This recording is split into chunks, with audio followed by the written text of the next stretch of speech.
L'Algérie vient peut-être de toucher l'un de ses leviers les plus sous-estimés, sa diaspora scientifique. On parle souvent de la diaspora en termes d'argent envoyé au pays, de billets d'avion, de vacances d'été, de nostalgie, ou parfois même de polémique. Mais on oublie un point essentiel. Une partie de cette diaspora est composée de chercheurs, d'ingénieurs, de médecins, de spécialistes en intelligence artificielle, en énergie, en biotechnologie, en industrie, en patrimoine, en université, en innovation. Autrement dit, l'Algérie possède à l'étranger une réserve de compétences considérable. Le problème, c'est que cette réserve n'a pas toujours été organisée, structurée, connectée au pays de manière efficace. Et c'est là que l'annonce devient intéressante. D'après TSA, qui reprend l'agence officielle APS, 2 structures sont en voie de création sous l'autorité de la présidence. Un haut conseil regroupant les scientifiques et chercheurs algériens et une agence nationale d'archéologie. Sur le papier, le message est clair. L'État veut donner une dimension stratégique à la science, à la recherche, à l'innovation et au patrimoine. Parce que le vrai sujet, ce n'est pas seulement l'annonce. Le vrai sujet, c'est l'exécution. Créer un haut conseil, c'est une chose. En faire un outil réel de transformation nationale, c'en est une autre. Parce qu'une diaspora scientifique ne devient pas utile simplement parce qu'on la mentionne dans un discours. Elle devient utile quand elle est connectée à des projets précis, à des laboratoires, à des universités, à des entreprises, à des ministères, à des besoins concrets du pays. Prenons un exemple simple. Un chercheur algérien installé à l'étranger peut avoir une expérience très avancée dans les batteries, l'énergie solaire, l'intelligence artificielle, la médecine, l'eau, l'agriculture intelligente ou les matériaux industriels. Mais si personne ne l'identifie, si personne ne le contacte, si aucun projet ne lui est proposé, si l'université algérienne ne dispose pas d'un cadre clair pour travailler avec lui, alors cette compétence reste loin du pays. Elle existe, elle brille, mais elle n'impacte pas le terrain. Le mécanisme à construire est donc très concret. Première étape, cartographier les compétences. Qui sont les scientifiques algériens dans le monde ? Dans quel domaine travaillent-ils? Dans quelles universités? Quels laboratoires? Quelles entreprises? Quels centres de recherche? Deuxième étape, relier ces compétences aux priorités nationales. L'Algérie a besoin de recherche appliquée. Elle a besoin de valoriser son université. Elle a besoin de moderniser ses laboratoires. Elle a besoin d'aider ses doctorants. Elle a besoin de créer des passerelles entre science et industrie. Elle a besoin de transformer la connaissance en valeur ajoutée. Troisième étape, créer des missions concrètes. Pas seulement des conférences honorifiques, pas seulement des photos de groupe, pas seulement des réunions protocolaires. Il faut des programmes avec objectifs, délais, partenaires et résultats mesurables.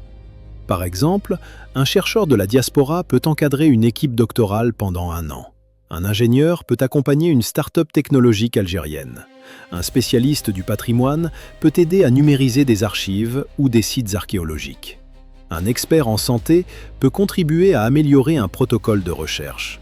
Un spécialiste de l'énergie peut aider à structurer un projet industriel. Et c'est ici que la différence se fait. Si le Haut Conseil devient seulement une institution de prestige, son impact sera limité. Mais s'il devient une passerelle opérationnelle entre les cerveaux algériens du monde et les besoins concrets du pays, alors il peut devenir un vrai outil de souveraineté. Parce que la souveraineté, ce n'est pas seulement produire du gaz, contrôler ses frontières ou importer moins.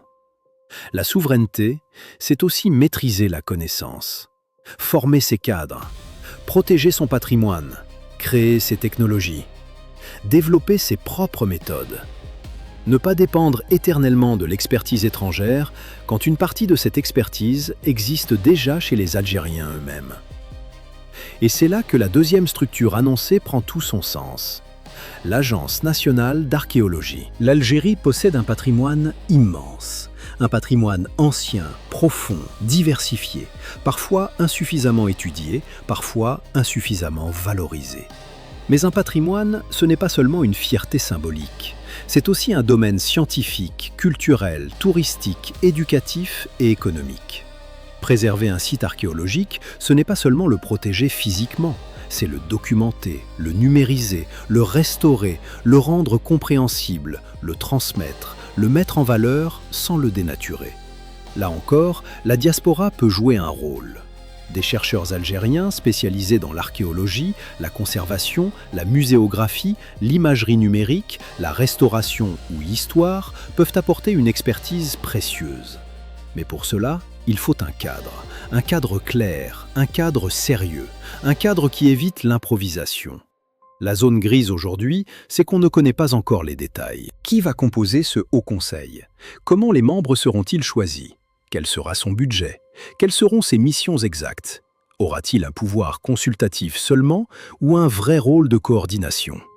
Comment ces recommandations descendront-elles jusqu'aux universités, aux laboratoires, aux ministères, aux entreprises et au terrain? Ce sont ces questions qui décideront de la réussite ou de l'échec. Parce qu'en Algérie, le problème n'est pas toujours l'idée. Très souvent, l'idée est bonne. Le problème, c'est le passage de l'idée au mécanisme, puis du mécanisme au terrain, puis du terrain au résultat. C'est pour ça qu'il faut regarder cette annonce avec lucidité. Oui, c'est une bonne direction. Oui, c'est un signal positif. Oui, la diaspora scientifique peut devenir une force nationale considérable. Mais il ne faut pas que cette mobilisation reste au niveau du symbole. Il faut des projets, il faut des indicateurs, il faut de la transparence, il faut un suivi, il faut des résultats visibles. Combien de collaborations scientifiques lancées? Combien de doctorants accompagnés? Combien de laboratoires soutenus? Combien de start-up aidés? Combien de sites patrimoniaux documentés? Combien de projets industriels ou technologiques accélérés grâce aux compétences de la diaspora? Voilà les vraies questions. Parce qu'aimer son pays, ce n'est pas applaudir chaque annonce sans réfléchir. C'est aussi demander comment cette annonce va changer la réalité. Et dans ce dossier, la réalité est simple. L'Algérie n'a pas seulement besoin de ressources naturelles. Elle a besoin de ressources humaines organisées. Elle n'a pas seulement besoin de discours sur les compétences. Elle a besoin d'un système qui transforme les compétences en action. Elle n'a pas seulement besoin de célébrer ses cerveaux à l'étranger. Elle a besoin de leur donner une porte d'entrée claire, utile, respectueuse et efficace vers le pays. Le vrai enjeu donc, ce n'est pas de savoir si la diaspora aime l'Algérie. Beaucoup l'aiment déjà. Le vrai enjeu, c'est de savoir si l'Algérie est capable de créer les conditions pour que cette compétence serve réellement le développement national. Et là, tout va se jouer dans l'exécution. Si ce Haut Conseil devient un simple salon de prestige, il sera vite oublié. Mais s'il devient une machine de connexion entre science, diaspora, université, industrie, patrimoine et État, alors il peut marquer un tournant. Parce que la souveraineté moderne ne se construit pas seulement dans les slogans. Elle se construit dans les laboratoires, les universités, les archives, les usines, les plateformes numériques, les sites archéologiques, les centres de recherche, et dans la capacité d'un pays à mobiliser ses propres talents, où qu'ils soient dans le monde. La vraie question est donc simple. Est-ce que l'Algérie va seulement honorer ses scientifiques de la diaspora ou enfin les intégrer dans une stratégie nationale mesurable? C'est là que se jouera la différence entre une annonce politique et une vraie transformation.